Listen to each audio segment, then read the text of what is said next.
Have you ever wanted to dive deeper into the horror movies you love? Beyond the Blood is a horror podcast for fans who want more than just surface level screams. We do deep dives into the movies that shaped us, digging into director commentaries, behind the scenes stories, deleted scenes, and the special features that most people skip. Each episode is a love letter to the genre. We break down how these films were made, the creative risks that paid off or didn't, and the lasting impact they've had on the genre as a whole. From 70s slashers to modern nightmares, we celebrate the craft, chaos, and characters that keep us coming back. If you're the kind of fan who rewatches movies with the commentary on, or you simply grew up in the video store horror aisle, the Beyond the Blood podcast was made for you. New episodes every single week. Subscribe, and let's dig deep. Welcome to the Beyond the Blood podcast.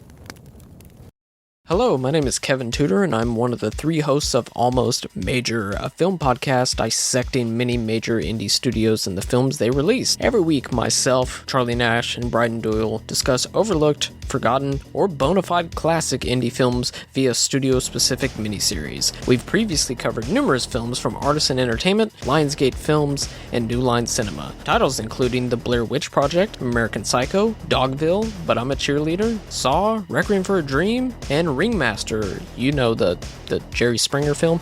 Anyways, we have a fun time every week and we hope you will join us. Subscribe to Almost Major wherever you get your podcasts. Now proudly a part of the Someone's Favorite Productions podcast network.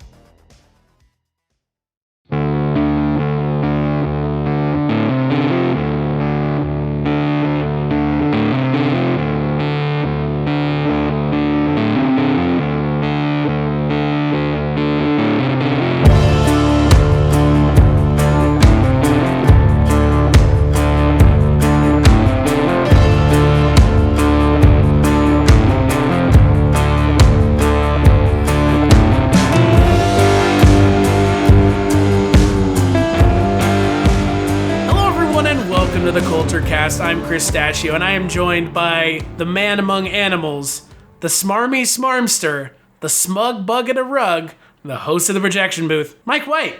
Thank you for having me on, Chris. I appreciate it. What the fuck? What? No joke? No nothing? No, I was going to go for I am not an animal, I'm a human being, but, I mean, it's played out. Yeah. It's played out. Is it? Okay, I had never seen this movie before, so, Oh, really? It's even in, like, one of the Naked Gun movies, I believe. Yeah. Well, now when I hear that in Naked Gun, I will know what it is from. So Mike is joining me to kick off our first film of David Lynch December. This is a follow-up to David Lynch January that we did a couple years back. This is going to round out all of the auteur's films with a look at the auteur's second film, The Elephant Man.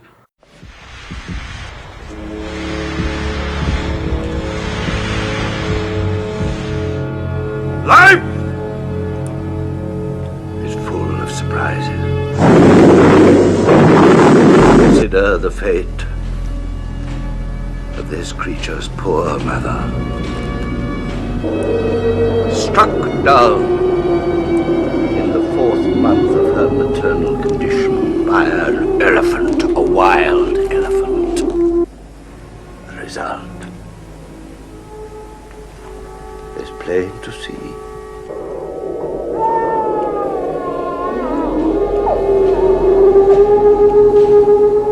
Ladies and gentlemen, the terrible Elephant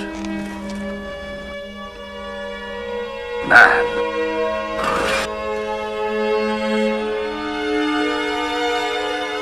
Are your parents still alive? Do you understand me? Your father, your mother, are they dead? Hello, my name is John Merrick. I'm very pleased to meet you. I'm very pleased to meet you, Mr. Merrick.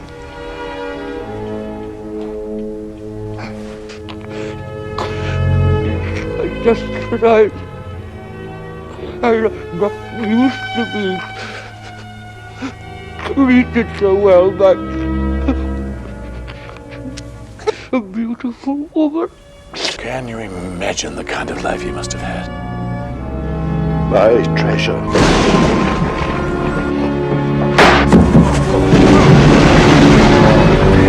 gave you the freak. Unjust. And now I want him back. You do not own this man! Now stop it!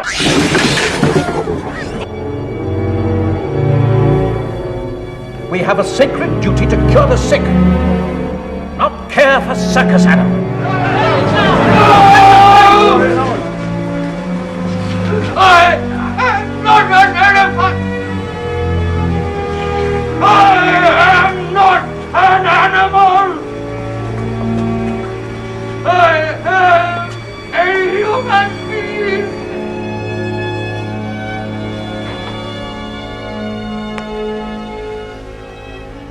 Oh, Mr. Merrick. You're not an elephant man at all.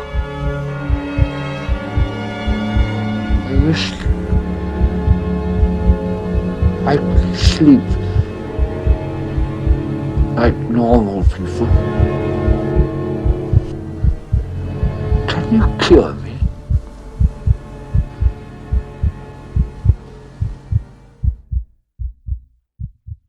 The auteur. Ooh. He is an auteur, is he not? Yeah, I agree. He is an auteur. The American auteur who doesn't bitch about comic book movies, David Lynch.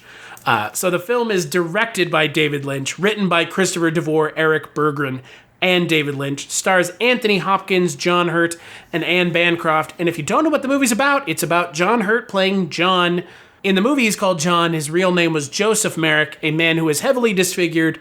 They still technically don't know what it was that caused him to be disfigured. They have some theories, and we'll get into kind of the reality versus the fiction that the movie presents. And he is a disfigured man who is taken in by a doctor played by Anthony Hopkins.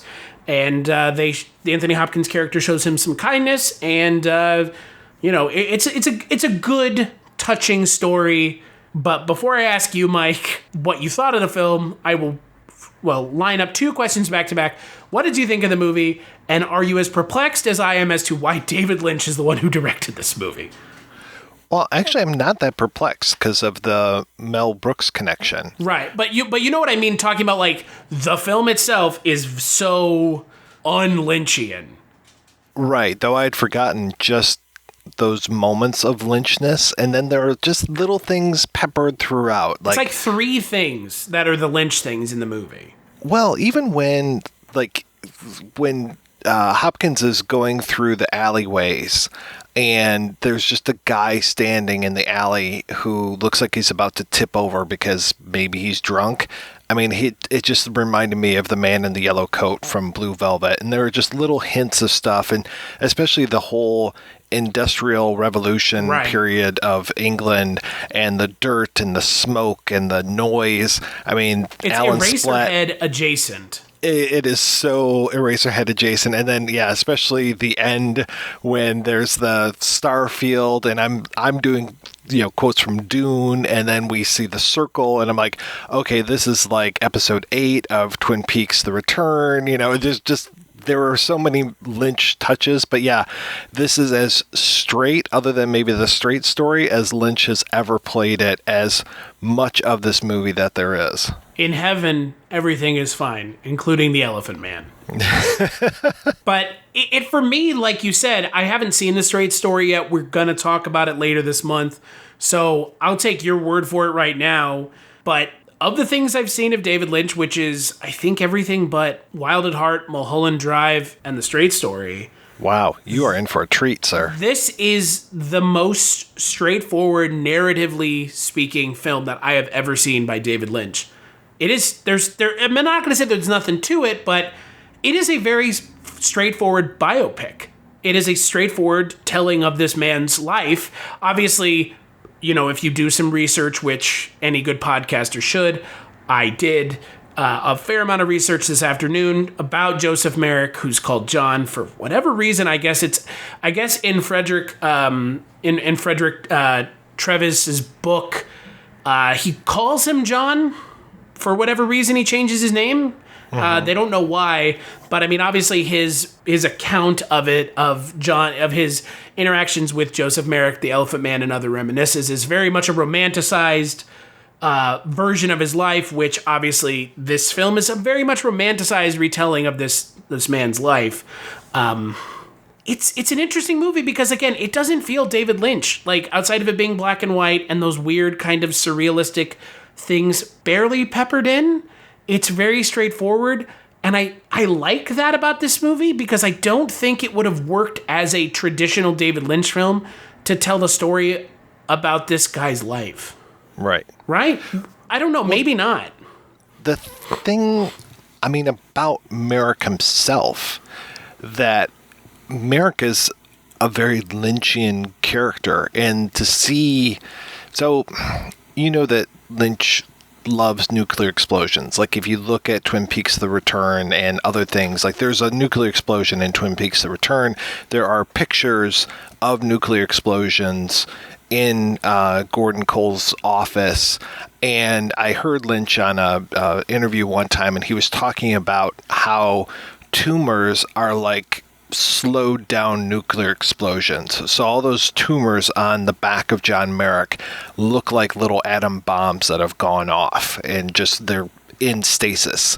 And just the way that his face is and all of that just puts him in that Lynch category to me. Just always the outsider. We see a giant and a little person in this movie, several little people, and I'm just like, okay, again, I'm thinking Twin Peaks, and just always looking at the outsiders and using bodies to tell a story. Well, and one of the little people is Kenny Baker, who plays R2-D2 in Star Wars, which I know he's been in other things, but always very welcome to see him. Also, Dexter Fletcher is in this movie. Again, he was in, what was the last thing I saw him in? Something. I know he's in Bugsy Malone, which we're going to be watching next year. And you're so excited to talk about that one, I know. And, he directed Rocket Man, and he's uncredited on Bohemian Rhapsody, bringing up, once again, fucking Bryan Singer, because of course, but Dexter Fletcher plays the little boy that frees John Merrick, and essentially is the kind of the catalyst for the entire movie.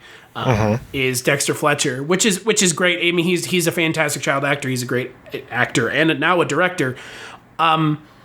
But yeah, there's a lot of, like you said, there's a lot of shared imagery that we see in a lot of Lynch's later works, which is interesting because, again, I would think, for me, if I'm going to show someone who's not a cinemaniac or a astute cinema watcher like you or I, someone who watches a lot of film, if I was going to show them something that was David Lynch that they would be able to process more easily, I would show them this.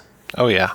Again, I haven't seen The Straight Story, but this, like, most people know who the Elephant Man is on top of everything else.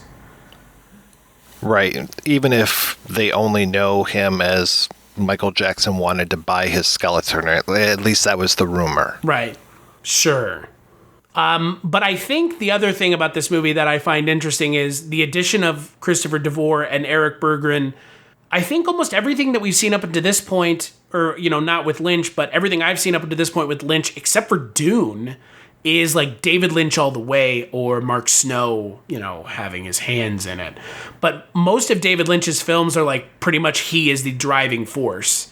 And you can see in this film where he's not the driving force. You won't see the engineer that slams the Nissan Rogue's door 13,920 times. Or the corrosive chamber that simulates 15 years of life in 5 months. Or the Rogue heat-baked for over 300 combined hours.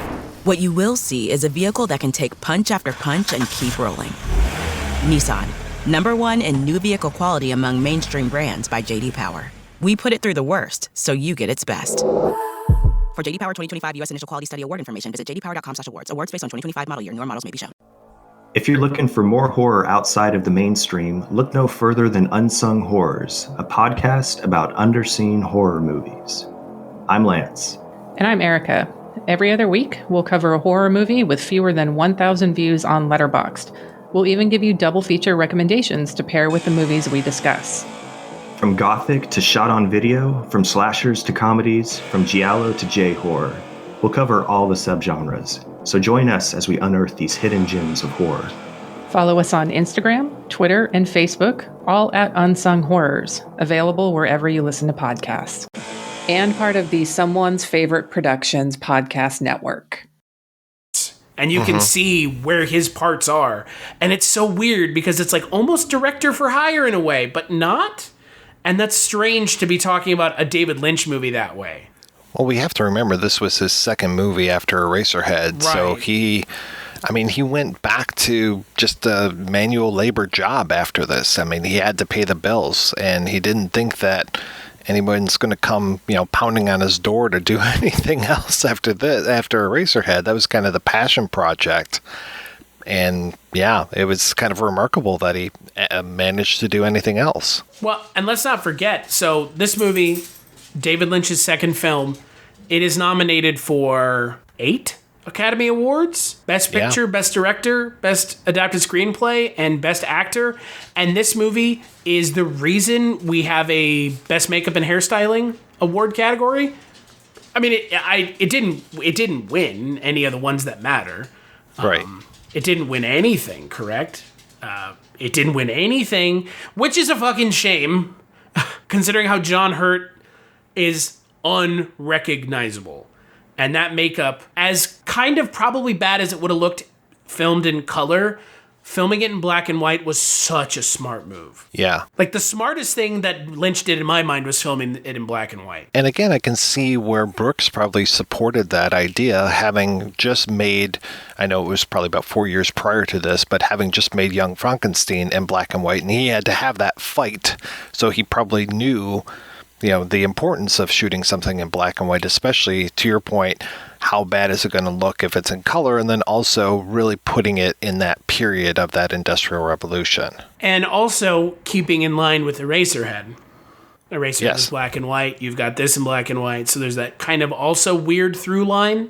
Exactly. But so the Mel Brooks thing is funny. So for those of you that don't know, Mel Brooks produced this movie, kept his name off of the production because he didn't want people to think it was a comedy. He also did that with one of my favorite movies, The Fly, which I find just so funny that I guess people just were conditioned to think Mel Brooks comedy. Couldn't do it. It's like, well, just because he's producing it, good God. Yes, he could not produce anything and it not be a comedy. Jesus, come on. Exactly. Yeah. And yeah, he was, Stuart Kornfeld was with him on this, who also produced The Fly, and really the Mel Brooks and Anne Bancroft, Brooks's wife, really helped him get his start in things. Then he's been, he went on to do a whole bunch of stuff, including one of your favorite films, Chris, which was Tropic Thunder. Stuart Kornfeld produced that. I mean, I do like Tropic Thunder. I don't know if you're being facetious or... I am not being facetious because I enjoy that movie quite a bit. Okay. He also did things like Zoolander, and he actually even produced Soderbergh's Kafka. So he's kind of moved from more art house films into more mainstream public kind of stuff. But yeah, he's a great guy. And look what we have because of it. So I don't know how you feel about this, but I don't know where this ranks for me in David Lynch's canon because it does feel so different. Yeah, it's not necessarily one that I go back to often. I can't imagine anyone would. I mean, it's a pretty depressing, melancholy story throughout. It's very upsetting to me, especially the part when everybody comes into his room and humiliates him, and when Bites comes back in and takes him away. I mean, that was so upsetting watching it the first few times when I watched this, before, that tonight when I rewatched it, I was just like, I have to fast forward through this because this is just awful. I cannot stand watching this scene again. It's really heartbreaking. No, it is. And that's where we need to kind of talk a little bit about the reality versus the fiction. So from what I read, from what I watched, because I watched a couple documentaries, I'm not sure that, the character of Bites in the movie is a terrible person.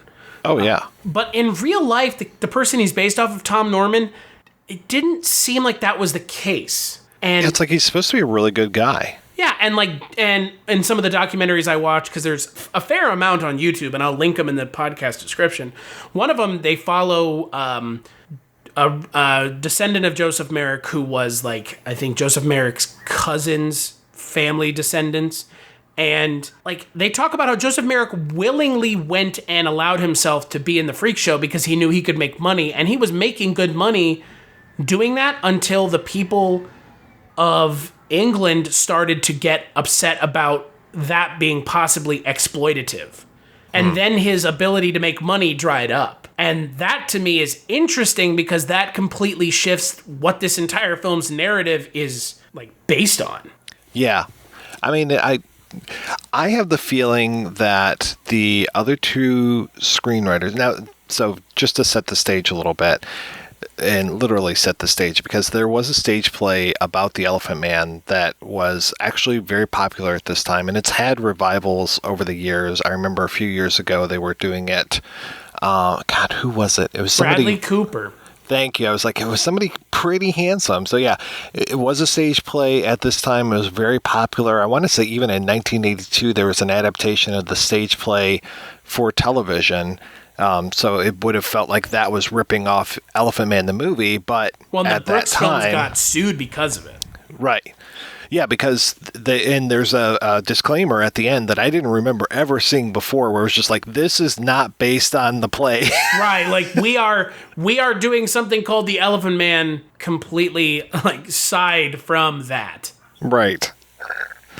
And so this being when it was, I'm trying to remember what I was about to say as far as all this stuff. Shit. Where were we coming from with that? We're talking about the truth and fiction of the. Oh, okay. And Berggren and right. And so my opinion is that DeVore and Berggren, who were writing partners and would go on to do other things like Francis and a couple other films together, I imagine that they probably said, let's do something that's like the stage play. Maybe they even wrote it before the stage play. I don't know.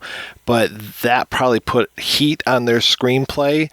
It was optioned, and then they said we need a director, and then it was actually offered to a couple other people, and then Lynch got signed on to it.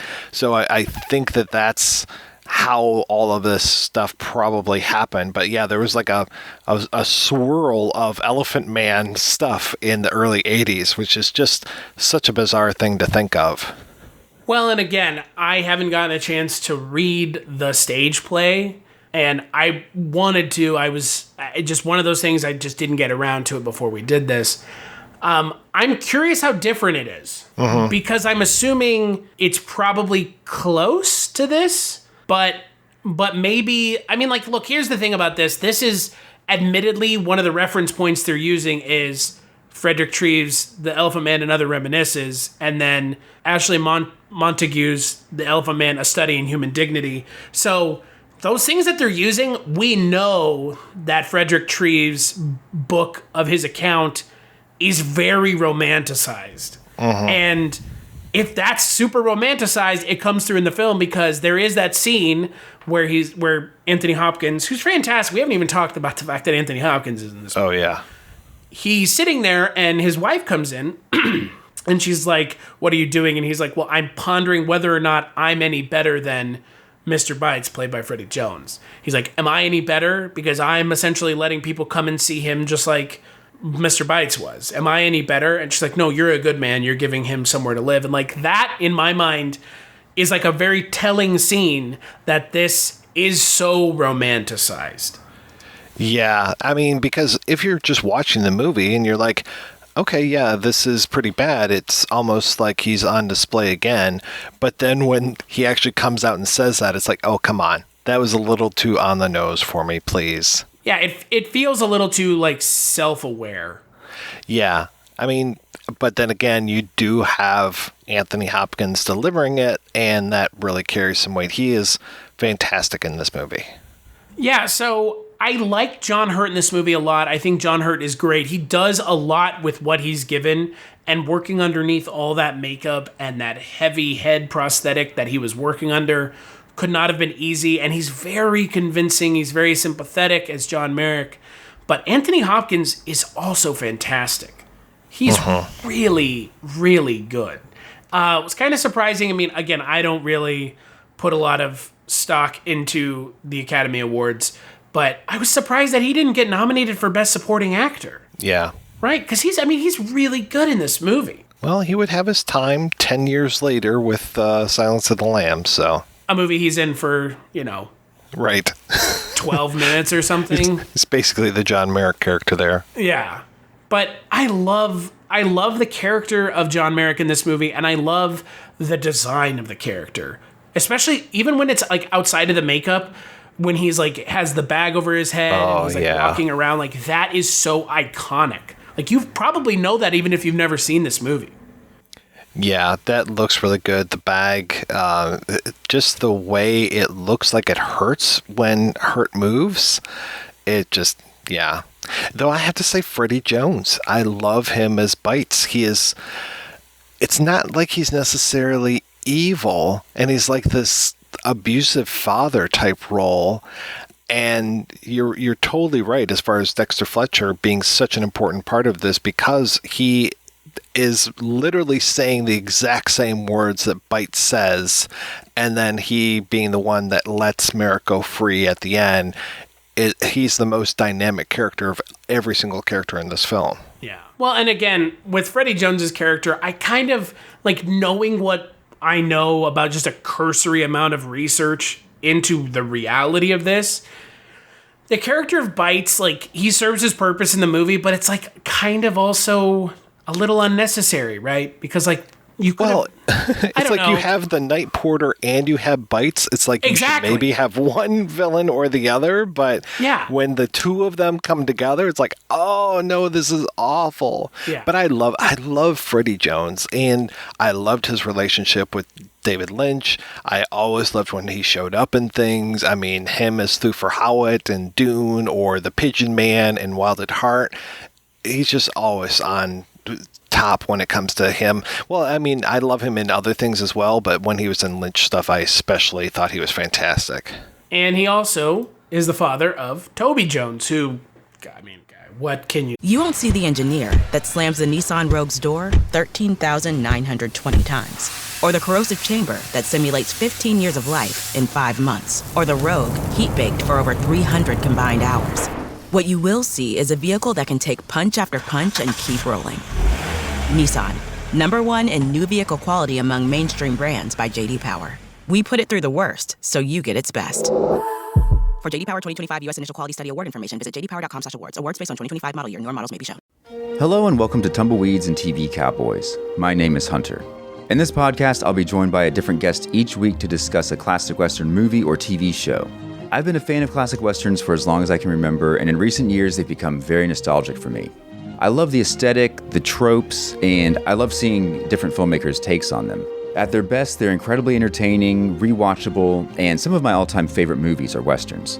We'll mostly focus on Western movies made in Hollywood, but we'll also be covering spaghetti Westerns, and one thing I'm very excited to get into are Western TV shows. I've got some amazing guests coming on the show, film professors, historians, and podcasters. And Tumbleweeds and TV Cowboys is part of the Someone's Favorite Productions podcast network, and many guests on the show will be from other shows on the network.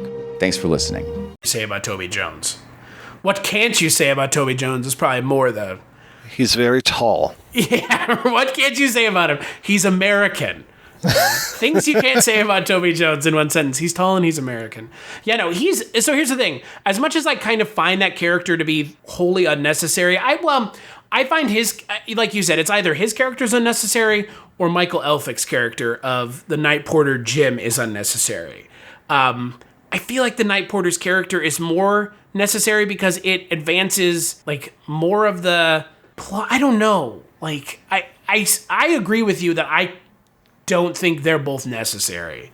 Mm-hmm. But I think I have a bigger problem with Freddie Jones's character because he's based off someone that wasn't like that at all. And like that in and of itself just feels like really like you needed the antagonistic kind of, what's the Stromboli character, I guess, is kind of from Pinocchio. I mean, it's kind of that, right? Like, come see my fucking show, or like the kind of demented Mr. Barnum. But like, yeah, he's not really that evil. I mean, he kind of is.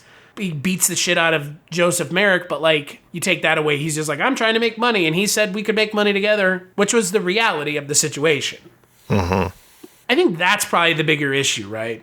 Is they don't they don't really make it clear. They have him say it, but they don't make it very clear that in reality, Joseph Merrick actually was okay with it because he knew that was the only way he could make money, because he tried to go do other things and people like opened their door when he was trying to sell them stuff, and they'd be like, holy shit, fuck no, and they would close the door in his face. Yeah, and I don't know why he doesn't necessarily bring up to anyone at the hospital that the night porter's such a shit to him. Yeah, that also doesn't, like, there's some, like, that makes no sense to me, right? Mm-hmm. It doesn't, like, why wouldn't he just say, like, this guy is coming into my room at night with women and other people and, like, harassing me? Right. And when he comes by and he knocks on the glass and it's just like, hey, coming up, I'm okay. And it's strange, too, because at one point he's like, oh, yeah, they're moving him from this place to this place, and that's when we'll come in. And I don't know if that ever really happens. It seems very arbitrary when he finally takes all those people into Merrick's room. Well, it seems like it has to happen at the specific time because the plot says it needs to happen. That's true. Right? Like, he has to have Bites be in that bar and go and kidnap him. Mm-hmm. Which that whole thing also feels like completely tacked on. It resolves so quickly. It feels like that whole time could have been cut out and this movie could have been fine. I mean, they did that so that they could have the, I am not a animal, I am a man, like that whole like speech, that monologue, like that's why that exists, is to get to that point because that did actually happen. But it just feels like padding out the length of the film. Mm-hmm. Yeah, it's not, the last time you and I talked about David Lynch, we talked about Inland Empire, which is over 3 hours long. That seems to move faster than The Elephant Man does at times. The Elephant Man is a very determined pace, and let's just say it's a little slow. It's a little slow, but the first 40 minutes go by pretty fast. Like, I remember like scrolling over the bar when I was watching and being like, oh, it's like almost an hour in. Like, this movie's moving at a pretty good clip. But kind of once he gets into the hospital and that whole kind of relationship starts to build with him and Anthony Hopkins, and they're like, we want to kick him out, but no, and more of the night porter stuff, like, yeah, it just kind of slows down. It seems kind of like it's spinning its wheels. Like, they don't really let the character continue to grow any, because it feels like once he kind of starts saying the Lord's Prayer, he's already kind of where he is at the end of the movie. Mm-hmm. Which is unfortunate, because like they have this interesting character that they really could have mined more. If you're going to go off of quote-unquote reality, if you're going to leave reality at the door and go more fiction, you could have really mined more of the kind of existential, internal struggle of this character. Yeah, because there are moments where they're like, Sir John Gielgud is like, you can't imagine, imagine what it would have been like to be him, be self-aware, and be in this sideshow, and just what a horrible existence it was. And Anthony Hopkins is like, oh yeah, I can imagine. He's like, no, I don't think you can imagine. I don't think anybody can imagine. Well, maybe mine that a little bit more. Maybe give us like even some flashbacks or something, because we don't necessarily get that insight. We are also thinking, wow, it must have been really hard for him, but we don't get the true terror of that, I don't think. Yeah. Well, it feels like they try to go back to it at the end of the movie.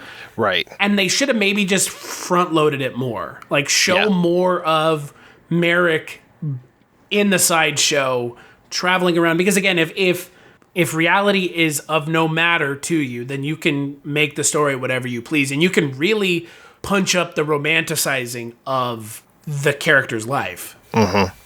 And they kind of missed that chance. They also missed the chance, in my mind, to really build a relationship between him and Anne Bancroft. They have like one scene together. Yeah. I was really hoping there would be more of him going to the theater, because she talks about how it's a place where, basically you see these things on stage and you can have this whole life outside of yourself, and him being trapped in this prison of his own body. I thought that him going to the theater at least one more time would have been something really remarkable. We really could have mined that for dramatic gold. Yeah, but instead we get the ending is so abrupt. Yeah. The ending is, and then he consciously makes the decision in the film. In reality, that wasn't the case, I don't think. But again, Well, and then there's that throwaway line of like, does he know that he's dying? Right. It's like, well, what's he dying of? Yeah, I think it says, again, and it just says on Wikipedia, it says chronic obstructive pulmonary disease. But like, it doesn't say that in the movie. It's just like, does he know he's dying? Like, but does he? Yeah. I mean, if he did, maybe then, yeah, it was a conscious choice. But yeah, it's a little sloppy. And I don't blame David Lynch for that. I blame the screenplay for that. No, and that's the thing about this movie that I think is the weird thing is if you had given David Lynch really the ability, like the freedom to do what he wanted with it, I think we would have had a much more interesting movie. Mm-hmm. But he, the thing about Joseph Merrick killing himself in the movie, because it's essentially like acknowledged suicide, because he's like, well, if you sleep like a normal person with your head on a pillow, you are going to kill yourself. Right. You are going to do something, dislocate your neck, close your windpipe, which is what happened in real life. The autopsy at the time said that he died of a dislocated neck. And the Treves said that he was experimenting to try to sleep like other people, normal people. So that's not like, that means that then he wasn't even, he didn't kill himself on purpose. Maybe he did. I think that honestly is an interesting kind of final point to the movie where it's like he makes that decision. But yeah, you're right. If they had really played more into that idea that he knows that his time is running out, but they don't even mention it. They just mention it. They mention it, but they don't like you're not feeling like the character is aware of that, which is weird. Yeah. To me, the best parts of this movie are when they are the most Lynchian, like that opening, like the dream sequence, like the end. Those are the moments where I'm just like, okay, this is Lynch at his game, and this is fantastic. And then those other moments, which are just Hopkins walking around London and experiencing the Industrial Revolution, hearing those sounds, hearing the factory noises. Those are fantastic to me. Yeah, I agree 100%. The parts of this movie that I really like are the same parts you like. But again, that's not surprising when those are the things that David Lynch excels at. He doesn't excel at telling this kind of story because this kind of story isn't written by him. And look, there are a lot of directors out there that are considered auteurs. You've got someone like Scorsese, someone like Spielberg. A lot of those guys are taking other people's works and putting them on the screen. David Lynch is a screenwriter and a director, which is a very rare auteur, like class of your own thing. I like this movie, but I would agree 100%. It's so un-Lynchian in the parts that I don't like that I wish that the parts that I did like were more of, which would mean this would need to have been a David Lynch movie throughout. Yeah, I'm very curious to hear what you have to say about the Straight Story, because I believe he did write that one. I mean, that one just feels more him to me. And that one, it really centers on one particular performance. Also, very, very strong supporting performances, but it's not nearly as Lynchian as anything I've seen. Though I have to admit, I've only seen it the one time. Well, and I'm excited to watch it because it's a Buena Vista film. It's a Disney film made by David Lynch. Right? How strange is that even just to say out of your mouth? Right. Saying a Disney film made by David Lynch who made Inland Empire, which was our 300th episode, which is a fucking 3.5 hour movie. David Lynch who made Twin Peaks. David Lynch who's made all these really surreal things, so much so that there is a term for his kind of film, made a Disney film. Well, to me, as weird as that is, it's also weird to say David Lynch made a biopic. Right. Because that's what this is. And even though The Straight Story is also a biopic because it's also about the real life of someone, it's more weird to me that he made a Disney film in that case. This is weird that he made, again, what is ostensibly a straightforward biopic. And those weird parts feel tacked on, which is unfortunate, but they're necessary to really give you an idea of what this could have been if it had been David Lynch all the way. Right. So I did look. The Straight Story was co-written by John Roach and Mary Sweeney. And Mary Sweeney is a familiar name as far as she's been involved with Lynch for so many years, producing and doing other things on his films. Well, and, you know, that's not surprising because that came out in the mid-2000s, right? Right. And I double-checked. It's not The Naked Gun, but is an episode of Police Squad, which inspired the Naked Gun movies. And that's when he's getting his, Frank Drebin's getting his teeth cleaned. So he's got all of these things sticking out of his mouth. And the dentist is like, what, you're some kind of an animal. And then Drebin gives the whole, I'm not an animal, I'm a human being. Is that a one-season show? Yeah.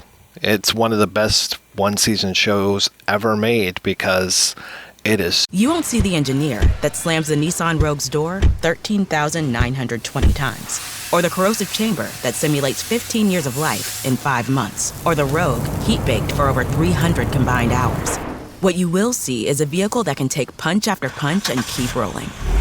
Nissan, #1 in new vehicle quality among mainstream brands by J.D. Power. We put it through the worst, so you get its best. For J.D. Power 2025 U.S. Initial Quality Study Award information, visit jdpower.com/awards. Awards based on 2025 model year. Newer models may be shown. Hello, filthy movie lovers. My name is Gentry Austin. And I'm Casey Scott. And we're the hosts of The Sin Syndicate, film podcast for something weirdos, anti-criterion bros, and Joseph Sarno aficionados. Join us semi-weekly as we peer into the adults-only theaters and sticky-floored cinemas of the golden age of sexploitation, when the morals were loose, the laws were murky, and the intercourse was all simulated. Find us now on the Someone's Favorite Productions podcast network.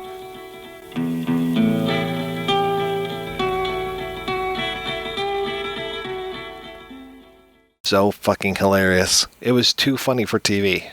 I want to watch it now. I mean, everyone has seen that like outro where it all freezes except for the criminal. And the criminal like runs off when they're all supposed to be frozen at the end of the show.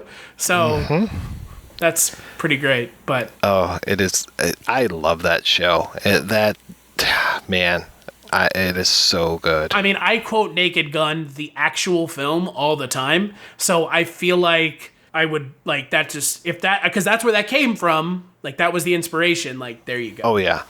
Well, I was, I like to be really super smug about things. So when I saw Naked Gun, I was just like, okay, that joke was in Police Squad. That joke was in Police Squad. But I'm like one of however many people that remembered watching Police Squad because nobody fucking watched it, and ABC was determined to kill the show. That they just kept moving it around and stuff and just did all of these things to basically make it so nobody could see the show. So it like me going like, oh, that was in Police Squad. It's just like, go shut up, fat kid. Nobody saw that show except for you idiot. I must kill the queen. That was not in there. And award-winning singer like, Enrico Palazzo. But things like, is this some kind of a bust? Yes, ma'am. Very impressive. Those kind of things. Yeah, it was only 6 episodes. What am I supposed to do when I see a bunch of weirdos in the park stabbing someone? Frank, that was Shakespeare in the park. Oh, man. Oh, jeez. You know what's even better about Police Squad than Naked Gun? No O.J. Simpson. Oh, right. I always forget about that whenever I turn it on. I'm like, oh, right. O.J. is in this movie. Yeah. Yikes. Mm-hmm. But he didn't do it, folks. But if he did... I'm hoping that one of these days he finds the real killer, because he swore that he would try. It's kind of hard when you're just looking in the mirror. I'm going to find the real killer one day. And then your reflection looks at you and goes, boy, that CTE really fucked you up. Whatever you do not ever show this man a mirror. Right. Oh, God. So back to The Elephant Man. What would you give David Lynch's second film out of 5? I'd give it 4 out of 5. Yeah, I would give it 4 bags over my head out of 5. It's an interesting, I would say it's a fun movie, but it's an interesting movie, and I liked it. I really liked it a lot. I don't like biopics, because biopics for the most part suck. They're very formulaic, and this movie is pretty formulaic. I mean, there's a rise and a fall, and there's a rise again, and then the character dies. As any good biopic shows you, the character always dies at the end. So, okay, I take that back. Not always, but most of the time, because I know someone's going to be like, well, not in this one. Elton John didn't die, Rocket Man. Dexter Fletcher directed that movie. You fucking idiot. You mentioned it in this podcast. Okay, fine. Calm down. Don't be so smug, internet commenters. Jesus Christ. So he did that one, not the Bohemian Rhapsody. No, he did Bohemian Rhapsody and Rocket Man. And Rocket Man? He did both of those? Dexter Fletcher was the one who was brought in once Singer walked away because, he rapes kids. And I don't think he directed enough to get full directing credit, so him and Singer share it. Wow. Doesn't that suck? Yeah. And he's also going to be doing Sherlock Holmes 3, which I know I've been clamoring for the last few years. Boy, that's a lie. I actually like the first, you were being the first serious. one. I like the first one. The second one, I really haven't gone back to. I like the first one. The second one, I don't remember. I know that Jared Harris plays Moriarty. Yeah. Which is cool, because Jared Harris is a great actor. Jared Harris is really good, though. Did anyone see fucking Chernobyl? The best thing on TV the entire goddamn year? Dude, Ukraine. Ukraine in the fucking media this year, dude. What is up with that? Yeah. It's a big year for Ukraine. Yeah. Maybe the president's getting impeached because of Ukraine. Could be. So let's take a break and we'll play a preview for the next Kulturecast.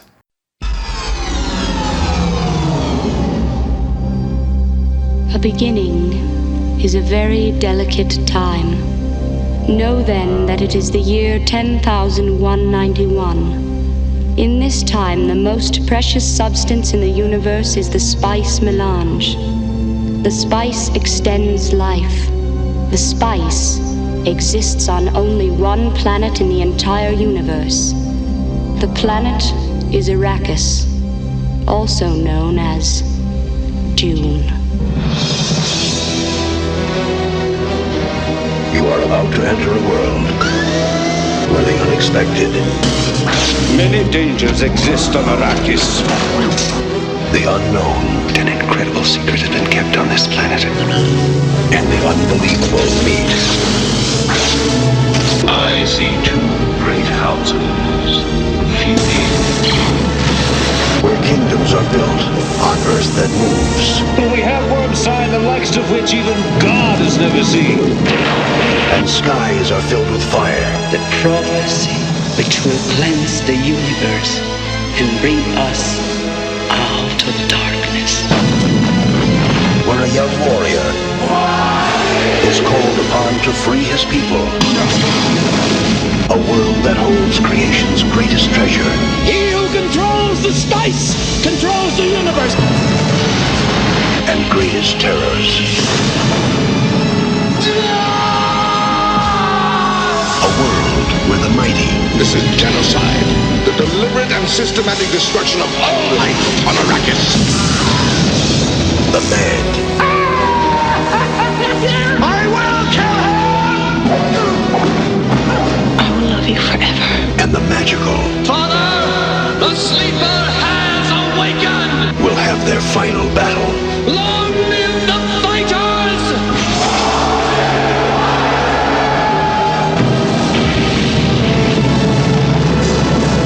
Do not show the slightest pity or mercy! Emperor, we come for you! Dune, a spectacular journey through the wonders of space and the mysteries of time. From the boundaries of the incredible to the borders of the impossible. Now, Frank Herbert's widely read, talked about, and cherished masterpiece comes to the screen. Dino De Laurentiis presents Dune, a world beyond your experience, beyond your imagination.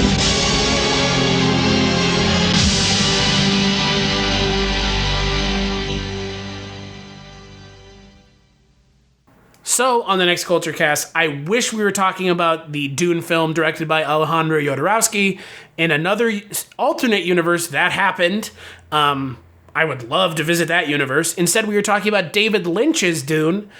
And we're going to talk about not only Dune, but also the quote-unquote director cut, which is the original, and then the extended version of the film, which is awful.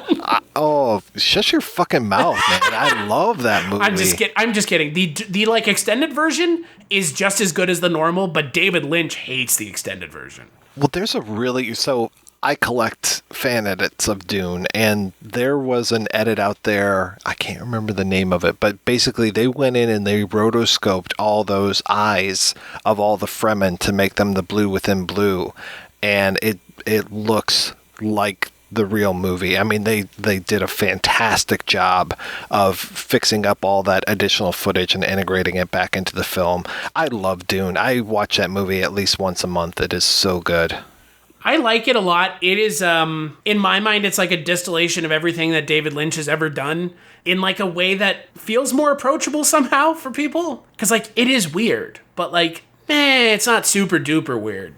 No, but it was too weird for people when it came out. Right. I mean, I'm sure in your research you'll find that they gave out things in the theater. Like placards, like things to explain who they are. Exactly. And then that's why the extended version that David Lynch hates has like essentially 10 minutes of expository dialogue. Yeah.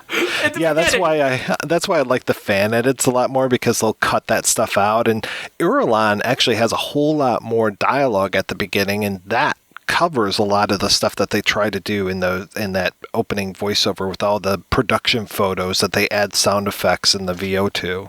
Yeah, that stuff at the beginning is not good, and I understand why David Lynch doesn't like it, because it kills the film like out of the gate. It just like kneecaps the movie from the get-go, because it's like, and here's 10 minutes of dialogue, like 10 minutes of expository dialogue, like, oh my God, like, just get to the fucking movie. Like, I don't even care if I don't understand.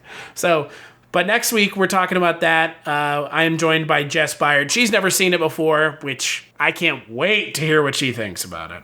I am so jealous. I mean, if you want to be on it, you can. I don't care. Like, if you love this movie so much, I feel like I'm doing you a disservice by not having you on it. Oh, it's so good. Okay, so we'll talk about this off podcast if you're going to be on it, if you have the time. Until then, if people hear you on the next podcast, they'll know you had enough time. If not, Mike's a busy man being so smug all the time. And where can people find you being so smug, Mike? It takes so much energy to be as smug as I am.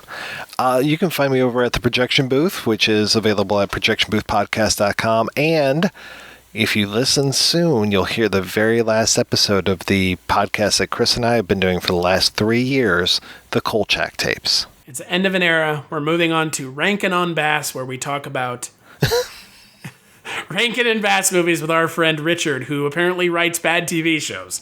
So, we're just just three peas in a shitty pod together. Oh, no. But, and you can find me here. You can find me on the Chronicles from the Crypt podcast. You can find me on Dreams for Sale. It's still happening. We just need to find time to record it. Really? It is? Well, if it's not happening with him, it's happening with someone else, because I'm already invested. I'm too invested. I don't know where else. You can find me all over the place, casualty_Chris on Twitter, Kulturecast.com. Big thanks as always for the intro outro music. Catch you on the next episode.